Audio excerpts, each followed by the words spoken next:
Hi! இன்னைக்கு எங்க வீட்டோட காலை நேரம் பார்க்கலாமா? வின்டர் சீசன் வந்தாலும் வந்துச்சு, டெய்லியும் லேட்டா எழுந்திரிக்கிறது. அப்படியே 10 நிமிஷம் அந்த குளிர்ல இப்படி இப்படி நடந்துட்டு என்ன பண்ணேன்னே தெரியாம நடக்க வேண்டியதா இருக்கு. சோம்பேறித்தனம் அதை விட. கொஞ்சம் சுண்டல் தானே இருக்கு, இதுக்கு போய் ஒரு குக்கரை கழுவணுமா அப்படின்னு சொல்லிட்டு அந்த சக்கரவள்ளி கிழங்கு வச்சு அவசரத்துலேயே வச்சுட்டேன். இட்லி பாத்திரத்துலேயே வெந்துருச்சு, பரவாயில்ல.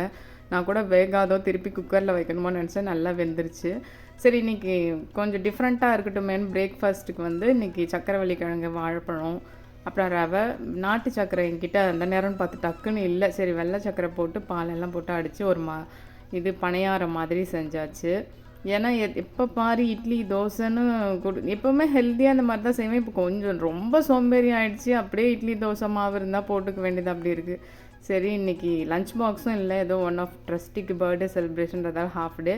அதனால் இன்றைக்கி டக்குன்னு செஞ்சாச்சு. எதுவும் பெரிய வேலை இல்லை. இன்றைக்கி வந்து 6:30 6:40 கிட்டே எழுந்தேன். சரி, எங்கே ரொம்ப டைம் ஆகிடுமோன்றதால பேன் கேக் செய்ய வேணாம், சரி ஸ்நாக்ஸுக்கு வேறு எதாவது கொடுக்கலான்னு பார்த்தா சக்கரவள்ளி கிழங்கு நிறையாவே இருந்துச்சு. அது கொஞ்சம் கோதுமை மாவு, அப்புறம் முட்டை, இதுவும் வாழைப்பழம், அதுக்கப்புறம் கொக்கோ பவுடர்லாம் போட்டு நல்லா அதை அரைச்சி பேன் கேக்கும் பண்ணிட்டேன்.